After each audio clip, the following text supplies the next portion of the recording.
Hi, I'm Hilary Talbot, acupuncture physician and clinical herbalist, coming to you today from Acupuncture and Herbal Therapies. Recently, some of you have asked about electrostatic acupressure. Now, this could be interpreted a couple different ways. Sometimes when we do acupuncture, we use electrical stimulation. So we'll put a needle in, and then we'll use a machine that runs current, and we'll attach a clip to the needle, and the needle works as a conductor, and then we can pump electricity into the body in an area that needs it. This is really helpful for areas of pain where the fascia won't lay down flat like it's supposed to, kind of like in the idea of plantar fasciitis where the fascia is stuck up.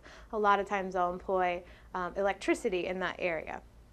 With acupressure, there's really not so much you could do to create an electrical current unless, of course, you were to rub your foot on the floor before you began acupressure. It's kind of like the old childhood idea of shocking your friend by creating a current through your body and then transferring it. There's also the idea of Qigong, of medical Qigong. And so medical Qigong is used, you basically are using your own qi and kind of putting it into a point where it's needed in that person's body so that they can come back into balance. But there's no electric feeling or anything like that that happens. So that was a quick overview of electrostatic acupressure. Thanks for tuning in.